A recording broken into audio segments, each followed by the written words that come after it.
গল্পের শুরুতে আমেরিকার জঙ্গলে বিদ্রোহীদের বিরুদ্ধে যুদ্ধরত মার্কিন সেনাবাহিনীকে দেখানো হয়। তখনই বিগ ডিয়ার এবং মেজর এখানে আসেন। আসলে তাদের এখানে ডাকা হয়েছে কারণ মার্কিন সেনাবাহিনী যুদ্ধ নিয়ে নয়, বরং একটি রোগ নিয়ে চিহ্নিত। এরপর বিগ ডিয়ার এবং মেজর একজন রোগীর নমুনা সংগ্রহ করেন। তারপর তাদের বাইরে নিয়ে যাওয়া হয়, যেখানে অনেক মৃতদেহ পড়েছিল। তাদের বলা হয় যে ভিতরে রোগীটি প্রথম পর্যায়ে রয়েছে। বিগ ডিয়ার তাদের আশ্বাস দেন যে আপনাদের চিন্তার কোনো কারণ নেই, শীঘ্রই হেলিকপ্টার যোগে আপনাদের কাছে চিকিৎসার সরঞ্জাম পৌঁছে দেওয়া হবে। এরপর তারা দুজনে এখান থেকে হেলিকপ্টারে করে চলে যাবেন। কিছুক্ষণ পর একটি হেলিকপ্টার এখানে আসে, যেটি প্যারাসুটের সাহায্যে কিছু একটা ফেলে দেয়। কিন্তু এর ভিতরে একটি বিশাল বোমা ছিল, যা এই জায়গাটিকে সম্পূর্ণরূপে ধ্বংস করে দিত। আসলে এই জায়গায় একটি বিপজ্জনক ভাইরাস ছড়িয়ে পড়েছিল, তাই পুরো জায়গাটি ধ্বংস করে দেওয়া হয়, যাতে এই ভাইরাসটি বিশ্বে ছড়িয়ে না পড়ে। এই জায়গাটি ধ্বংস হওয়ার পর দেখানো হয় যে কিছু বানর এই জায়গা দিয়ে হেঁটে যাচ্ছে। এই ঘটনার 28 বছর পর আমাদের কর্নেল স্যাম ডিনেলকে দেখানো হয়। তিনি সাধারণত ভাইরাস নিয়ে গবেষণা করে থাকেন। কর্নেল স্যামকে তার দলসহ আফ্রিকার একটি ছোট উপজাতিতে পাঠানো হয়। সেখানে পৌঁছে তারা দেখতে পান যে সেখানে বহু মানুষ মারা গেছে। তারা সেই গোত্রের চিকিৎসালয়ে পৌঁছে দেখেন যে সেখানকার বহু মানুষ অসুস্থ এবং তাদের অবস্থা খুবই খারাপ। এইসব কিছু দেখে স্যামের এক লোক দমবন্ধ হয়ে আসে, তাই সে তার শিরক্রাণ খোলার চেষ্টা করতে থাকে, কিন্তু স্যাম তাকে তা করতে বারণ করেন। কিন্তু সে তার শিরক্রাণ খুলে ফেলে। এই কারণে স্যাম সবাইকে তাকে দূরে থাকতে বলেন। এরপর একজন লোক এসে স্যামকে বলে যে এই ভাইরাস বাতাসে ছড়ায় না, আপনার আসতে দেরি হলো, পুরো গ্রামটাই তো ধ্বংস হয়ে গেছে। স্যাম তাকে জিজ্ঞাসা করেন প্রথম রোগী কে ছিল। সে জানায় যে এই গোত্রের একটি ছেলে জঙ্গলে একজন শ্বেতাঙ্গের সাথে কাজ করত। ছেলেটি ফিরে এসে গোত্রের কুয়োর জল পান করছিল। তারপর সবাই অসুস্থ হতে শুরু করে। এই ভাইরাসটি 2 দিনের মধ্যে একজন মানুষকে মেরে ফেলে। স্যাম জিজ্ঞাসা করে গোত্রের কেউ কে বাইরে গিয়েছিল। সে বলে যে কেউ গেলেও সে নিশ্চয়ই মারা গেছে, কারণ পরের গোত্রটি এখান থেকে প্রায় 50 মাইল দূরে। আর কোন সংক্রমিত ব্যক্তি এত দীর্ঘ সময় বেঁচে থাকতে পারে না যে সে এত দীর্ঘ পথ ভ্রমণ করতে পারবে। এরপর স্যাম যুক্তরাষ্ট্রে ফিরে আসে এবং সে ব্রিগেডিয়ার বেলিকে এই পুরো পরিস্থিতি সম্পর্কে জানায়। ব্রিগেডিয়ার বেলি সে ব্যক্তি যিনি 28 বছর আগে মেজর ডোনাল্ডের সাথে মিলে সে পুরো জায়গাটা উড়িয়ে দিয়েছিলেন, যেখানে ভাইরাসটি ছড়িয়ে পড়ছিল। ব্রিগেডিয়ার স্যামের কথা বিশ্বাস করেন না, কারণ তিনি বলেন যে স্যামও আগেও আমাকে সতর্ক করেছিল, কিন্তু দুবারই তা ভুল প্রমাণিত হয়েছে। আর যাই হোক, এই ভাইরাসটি খুবই বিপজ্জনক। সংক্রমিত ব্যক্তি খুবই শীঘ্রই মারা যাবে। অতএব কোন সংক্রমিত ব্যক্তি বাইরে গিয়ে অন্য কাউকে সংক্রমিত করতে পারবে না। এরপর স্যাম লেবে যায় এবং যখন সে জঙ্গলে সে গোত্র থেকে আনা রক্তের নমুনা পরীক্ষা করে, তখন সে জানতে পারে যে এটি সে একই ভাইরাস যা 28 বছর আগে ছড়িয়ে পড়েছিল। এই ভাইরাসটির নাম ছিল মোতাবা। এরপর দেখানো হয় যে কিছু লোক একটি বানর ধরে এবং তারপর শিশুটিকে জাহাজে করে আমেরিকা আনা হয়। একজন পশু পাচারকারী সে বানরটিকে ধরে বিক্রির জন্য নিয়ে যায়। বানরটি তার মুখ দিয়ে নিজের মুখে জল ছিটিয়ে দেয়। সেখানে সে বানরটিকে একটি পোষা প্রাণীর দোকানে নিয়ে যায় এবং বানরটি দোকানের মালিকের হাতে কামড় দেয়। সে বানরটির কাছে একটি কলা ছিল যা সে অর্ধেক খেয়ে ফেলেছিল। দোকানের মালিক বানরটি কিন্তু অস্বীকার করে এবং বলে, আমি আপনাকে বলেছিলাম যে আমি পুরুষ বানর চাই, কিন্তু এটি মাদি, তাই আমি এই বানরটি কিনবো না। এই লোকটিকে বানরটিকে জঙ্গলে ছেড়ে আসতে হয়েছিল। এরপর বিমানে করে বোস্টনের উদ্দেশ্যে রওনা দিবে। ফ্লাইটে এই লোকটির স্বাস্থ্যের আরো অবনতি হয়। যখন সে বিমানবন্দরে পৌঁছায়, তার স্ত্রী তাকে চুম্বন করলে সে খুবই অসুস্থ হয়ে পড়ে। এরপর ডাক্তার রবেটাকে দেখানো হয়, যিনি কর্নেল স্যামের স্ত্রী। যখন তিনি এই লোকটির রিপোর্ট পান, তিনি প্রথম ফ্লাইটে বোস্টনে চলে আসেন। তিনি লোকটির কাছে যান এবং জানতে পারেন যে সে পশু বিভাগে কাজ করে। এর জন্য তিনি তাকে জিজ্ঞাসা করেন, আপনি কি কোনো প্রাণী ধরেছেন? রবেটার কথা উত্তর দেওয়ার আগে সে মারা যায় এবং তার স্ত্রী তাকে চুম্বন করেছিল। সেও খুবই অসুস্থ এবং কিছুক্ষণের মধ্যে সেও মারা যাবে। রবেটা তার স্বামী কর্নেল স্যামকে ফোন করে এই বিষয়ে জানান। তিনি বলেন, আমি আগেই বলেছি, কিন্তু কেউ আমাকে বিশ্বাস করেনি। হ্যাঁ, এটাই সে একই মোটাবা ভাইরাস যা আফ্রিকার জঙ্গল থেকে এসেছে এবং এটি আমেরিকায় পৌঁছে গেছে। এরপর পোষা প্রাণীর দোকানে মালিককে দেখানো হয়, যাকে বানর কামড় দিয়েছিল। সে অসুস্থ হয়ে পড়েছিল এবং সে বানরটিকে সে বানরের খাওয়া কলাটি খেয়েছিল। সে অসুস্থ হয়ে পড়ে। পোষার প্রাণীটির দোকানে মালিককে হাসপাতালে আনা হয় এবং তার রক্তের নমুনা লেবে পাঠানো হয়। পরীক্ষাগারের কমিটি মেশিনে রক্তের নমুনা রেখে খেলা খেলতে ব্যস্ত হয়ে পড়েন। তিনি মেশিনটি বন্ধ না করে ঢাকনাটি খুলে ফেলেন, যার ফলে টেস্ট টিউবটি ফেটে যায় এবং সমস্ত রক্ত তার মুখে এসে পড়ে। সে একই পরীক্ষাগারের কর্মী সন্ধ্যায় তার প্রেমিকার সাথে সিনেমা দেখতে যান। সেখানে অনেক লোক ছিল। এই পরীক্ষাগারের কমিটি বুঝতে পারেন যে তার স্বাস্থ্য খারাপ হতে শুরু করে এবং কাশির কারণে তার মুখ থেকে অনেক থুতু বের হতে থাকে। তার শ্বাস প্রশ্বাসের মাধ্যমে অনেকের মানুষের মুখে যাবে এবং একই সাথে বহু মানুষ এই ভাইরাসে আক্রান্ত হবে এবং এটি মহামারীর মতো ছড়িয়ে পড়বে। ডাক্তার রুবেটা এবং তার দলকে দেখানো হয়, যারা 24 ঘন্টায় একটিও কেস না পায় তারা খুবই খুশি, অর্থাৎ এই ভাইরাসটি ছড়ায়নি।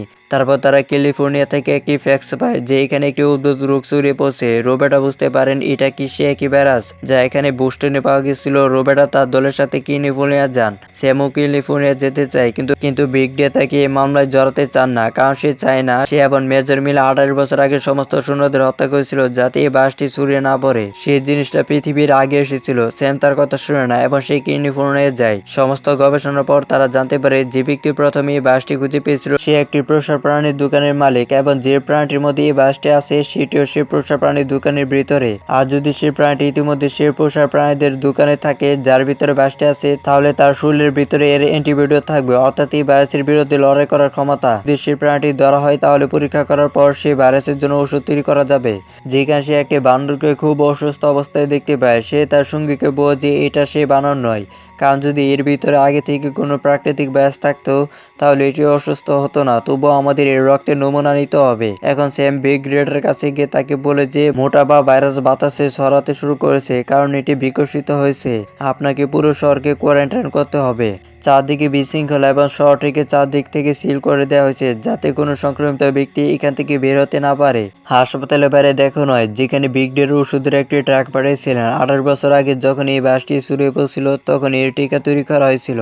সমস্ত রোগীদের টিকা দেওয়া হয় কিন্তু এটি কারোর উপর কাজ করে না, কারণ ভাইরাসটি বিকশিত হয়েছে, এর ভেরিয়েন্ট পরিবর্তন হয়েছে এবং এই টিকাটি 28 বছর আগে সেই ভাইরাসের জন্য তৈরি করা হয়েছিল যা ছিল আসল ভাইরাস। কিন্তু যখন ওই ওষুধটি অসুস্থ বানরটিকে দেওয়া হয় সে সম্পূর্ণ সুস্থ হয়ে যায়। বানরটি যে কলা খেয়েছিল তার ভিতরে ভাইরাসের প্রথম পর্যায়টি ছিল, আর সেই কলা খেয়ে সে অসুস্থ হয়েছিল।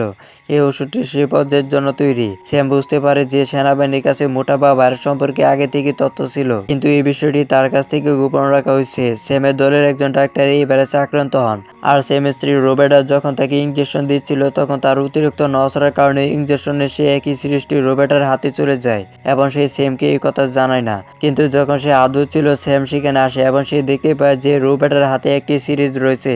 এরই মানে হলো সেও আক্রান্ত হবে। স্যাম এখন সরাসরি বিগ ডের কাছে যায়। তিনি বলেন যে আপনি ভাইরাসটি সম্পর্কে জানতেন, তাই আপনার কাছে এর ভ্যাকসিনও আছে। তিনি বলেন যে সেনাবাহিনী চাইলে হাজার হাজার মানুষকে বাঁচাতে পারত।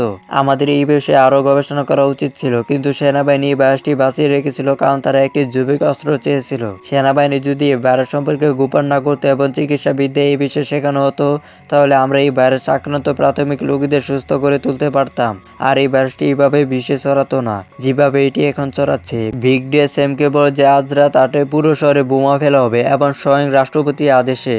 স্যাম চলে যাওয়ার সময় তার এক সঙ্গীর কাছ থেকে একটি ফোন পায়। সেই কর্নেল স্যামকে জানায় যে প্রথম যে ব্যক্তি সংক্রমিত হয়েছিল কিছুদিন আগে দক্ষিণ আফ্রিকা থেকে একটি জলের জাহাজে করে এখানে এসেছিল। সে জাহাজ থেকে একটি প্রাণীও পাচার করে এনেছিল এবং প্রাণীটি কি সে সম্পর্কে আমরা জানি না। স্যাম কোনোভাবে জাহাজটি খুঁজে বের করে সেখানে পৌঁছায়। স্যাম জাহাজের কর্মীদের বোঝে সে মার্কিন সেনাবাহিনীর একজন ডাক্তার এবং তার সাহায্যের প্রয়োজন।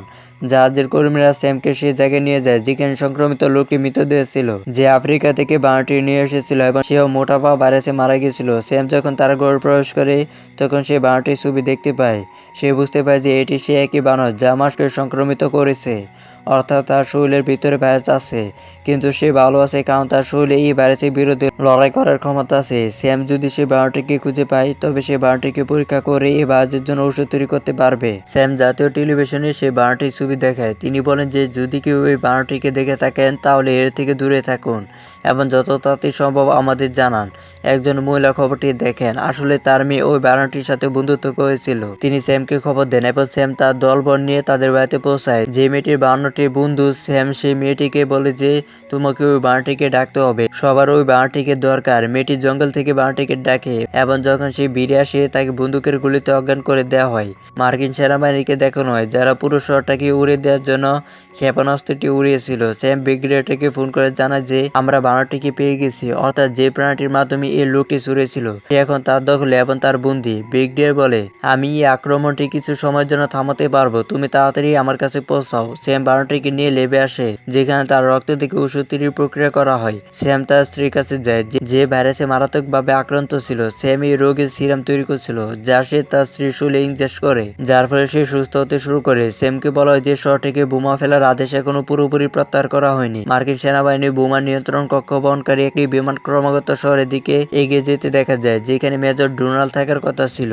তিনি চান না যে এই ভাইরাসে কোনো সিরাম তৈরি হোক, কারণ তিনি এই ভাইরাসকে শত্রুর বিরুদ্ধে একটি জৈবিক অস্ত্র হিসেবে হ্যাক করতে চান। যখন বিগ রে বলেন যে ওষুধ তৈরি হয়ে গেছে, তখন তিনি পুরো শহরটি ধ্বংস করার আদেশ দেন। ধ্বংস করার জন্য বলেন যাতে শহরের সাথে থাকা চিকিৎসাও পুরোপুরি শেষ হয়ে যায়। স্যামও বোমা বহনকারী হেলিকপ্টারটির সামনে তার হেলিকপ্টারটি দাঁড় করায়। সে রেডিওর মাধ্যমে বলে যে আমার কাছে ওষুধ আছে, এবং যদি আপনারা শহরে বোমা ফেলেন তবে আপনারা বহু নিরীহ মানুষের মৃত্যুর জন্য দায়ী থাকবেন। মেজর ডোনাল্ড ক্রমাগত তাদের শহরে বোমা ফেলার আদেশ দিতে থাকেন, কিন্তু পাইলট কর্নেল স্যামের কথায় রাজি হয়ে যায়। এতে শহরটি রক্ষা পায়। মেজর ডোনাল্ড তাদের গাড়িতে ফিরে আসার জন্য পুনরায় আদেশ দেন। বোমাটি পুনরায় লুট করে শহরের উপর নিক্ষেপ করতে বললেন, যাতে আমরা শহরটিকে সম্পূর্ণরূপে ধ্বংস করে দিতে পারি। বিগ ডে রেগে গিয়ে বলেন যে এখান থেকে আপনার কোনো আদেশই মানা হবে না। আপনি প্রেসিডেন্টের কাছ থেকে সত্য গোপন করেছেন, তাই আপনাকে গ্রেপ্তার করা হয়েছে। তিনি বলেন, বিগ ডিয়ার, আপনিও আমার সাথে ফেসে যাবেন। এই দুজন, যারা 18 বছর আগে এই ভাইরাসটি বিশ্বের কাছ থেকে লুকিয়ে রেখেছিল, তারা সেই এলাকাটি উড়ে দিয়েছিল যেখানে ভাইরাসে আক্রান্ত অনেক মার্কিন সেনা ছিল। বিগ ডিয়ার বলেন যে এই জিনিসটা আমাদের হাতের নাগালের অনেক বাইরে চলে গেছে।